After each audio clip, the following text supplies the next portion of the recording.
আপনি কি জানেন, সূর্য যেমন আমাদের আলো আর তাপ দেয়, তেমনি এখন চীন একটা সূর্য বানাচ্ছে যেটা আসল নয়, কিন্তু তাপ আর শক্তি দিয়ে আসল সূর্যের থেকেও বেশি। হ্যাঁ, আপনি ঠিকই শুনছেন, চীন বানাচ্ছেন একটা নকল সূর্য, যেটার নাম হচ্ছে এস্ট, মানে হচ্ছে এক্সপেরিমেন্ট অ্যাডভান্স। এই সূর্যটা আকাশে থাকবে না, থাকবে মাটির নিচে, কিন্তু এতটাই গরম যে এর ভেতরের তাপমাত্রা হতে পারে 15 কোটি ডিগ্রি সেলসিয়াস, আসল সূর্যের চাইতে 5 গুণ বেশি। তাহলে প্রশ্ন আসে, চীন এটা বানাচ্ছে কেন? এটা কি কোনো যুদ্ধের জন্য প্রস্তুত করা হচ্ছে, নাকি পৃথিবীকে ধ্বংস করার জন্য চায় তারা? আসলে না, চীন হচ্ছে এমন একটি সূর্য বানাচ্ছে যেটা হচ্ছে বড় সমস্যা সমাধানের জন্য শক্তির অভাবে গ্যাস শেষ হয়ে যাচ্ছে আর পরিবেশও নষ্ট হচ্ছে। তাই চীন চায় একটা শক্তি তৈরি করতে যেটা পরিষ্কার, নিরাপদ আর অপরন্তর। আর তাই তারা বানাচ্ছে একটি নকল সূর্য। কিন্তু এটা কি আসলে সম্ভব? যদি এটা বিস্ফোরণ ঘটায় তাহলে কি হবে? আর বাকি দুনিয়া কেন পিছিয়ে আছে এই দৌড়ে? এর রোমাঞ্চকর ও বৈজ্ঞানিক গল্পের পুরোটা আজকের ভিডিওতে জানতে পারবেন। একদম শেষ পর্যন্ত দেখুন, কারণ আজ আমরা জানবো এমন কিছু সত্য যা শুধু ভবিষ্যৎ না, আমাদের জীবনটাকেও পাল্টে দিতে পারে। চীনের নকল সূর্যের প্রকল্পটির নাম এস্ট, পুরো নাম হচ্ছে এক্সপেরিমেন্ট অ্যাডভান্স। চীন এই প্রজেক্টটা শুরু করেছে 2006 সালে। এই প্রজেক্টের মূল উদ্দেশ্য হলো নিউক্লিয়ার ফিউশন প্রযুক্তি মাধ্যমে এটি এমন একটি শক্তি তৈরি করা হয় যা সম্পূর্ণভাবে পরিচ্ছন্ন, ক্লিন, নিরাপদ এবং অপরন্ত। এই এস্ট মূলত বিভিন্ন ধরনের মেশিন, যেমন হচ্ছে টোকমার্কের নামে পরিচিত। এটা একটি বড় ডোনাট আকৃতির চেম্বার যেখানে প্লাজমা ঘুরে ঘুরে ভয়ঙ্কর গরম হয়।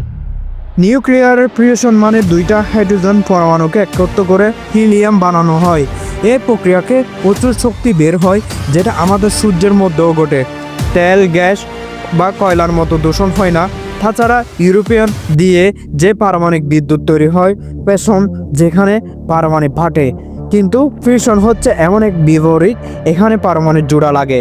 এই ফিউশন যদি সফল হয় তাহলে আমরা এমন এক শক্তির উৎস পেতে পারি যা 1000 বছরের জন্য পৃথিবীর শক্তির চাহিদা মেটাতে পারে। 2021 সালে চীনের ইস্ট প্রজেক্ট এক নতুন রেকর্ড গড়ে। তারা 15 কোটি ডিগ্রি সেলসিয়াস তাপমাত্রা তৈরি করতে সক্ষম হয় এবং সেটিকে প্রায় 17 মিনিট পর্যন্ত ধরে রাখে। এই তাপমাত্রা আসল সূর্য কেন্দ্র থেকেও প্রায় 5 গুণ বেশি গরম হয়। এখানে চিন্তার বিষয় হলো, এত ভয়ানক তাপ কিভাবে নিয়ন্ত্রণ রাখা হচ্ছে? উত্তর হচ্ছে ম্যাগনেটিক ফিল্ড, যার মাধ্যমে প্লাজমা বেঁচে থাকে, কোনো কিছুর সাথে স্পষ্ট করে না। চীন চায় তাদের ভবিষ্যৎ শক্তির চাহিদা পূরণের জন্য একটা বিকল্প খুঁজে পেতে, যেটা হবে পরিবেশ বান্ধব এবং স্বাধীন। কারণ তেল, গ্যাস, কয়লা একসাথে শেষ হয়ে যাবে। এই শুধুমাত্র চীনের জন্য নয়, পুরো দুনিয়ার জন্য কিন্তু একটা উদাহরণ হতে পারে।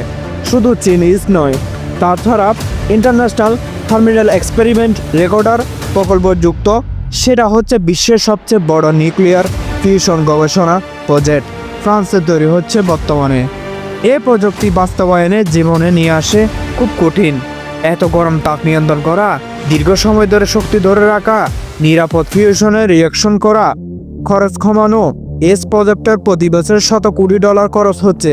এখনো পর্যন্ত এই গবেষণার পর্যায়ে বিদ্যুৎ উৎপাদন তৈরি করা হয়নি, কিন্তু প্রতিটা পদক্ষেপ আমাদের ভবিষ্যতের জন্য এক ধাপ কাছে নিচ্ছে। অনেকে এভাবে এত গরমে ছড়িয়ে পড়ে, তাহলে কি ভয়ঙ্কর হতে হবে? না, এই রিয়াকশন বা নিয়ন্ত্রিত ছোট জায়গার সীমাবদ্ধ থাকে, যা বিস্ফোরণে ঘটতে পারে না। ফিউশন প্রযুক্তি ফিউশনের মতো বিপজ্জনক না, রেডিয়েশন কম, তবে একে সফলতা বা ব্যবহারযোগ্য করে তুলতে অনেক বছর সময় লাগবে। বিশ্বজুড়ে বিভিন্ন দেশ, আমেরিকা, জাপান, কোরিয়া, ইউরোপ, সবাই ফিউশন প্রযুক্তিতে গবেষণা করছে। চীনের ইস্ট তৈরি হচ্ছে একটা বিশাল সাফল্য। এটি সফল হয় তাহলে পৃথিবীর জ্বালানির সংকট দূর হবে, পরিবেশ বাঁচবে আর উন্নয়ন হবে টেকসই। এমনকি ভবিষ্যতে এই প্রযুক্তি দিয়ে মহাকাশ অভিযান, চাঁদে বসবাস কিংবা মঙ্গল গ্রহে বসতবাড়ি গড়ে তোলা সম্ভব হতে পারে। আজকে আমরা দেখলাম চীন একটা নকল সূর্য বানিয়েছে এবং নতুন যুগের সূচনা করছে। এটা শুধু বিজ্ঞানের অগ্রগতি নয়, এটা মানবজাতির এক বিশাল স্বপ্নের অংশ।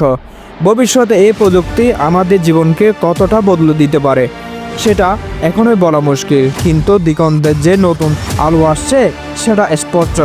ভিডিও ভালো লাগলে লাইক দিন, বন্ধুদের সাথে শেয়ার করুন, আর একটা বৈজ্ঞানিক ভিত্তিক করে ভিডিওতে একটা সাবস্ক্রাইব করতে বলবেন না। ধন্যবাদ সবাইকে।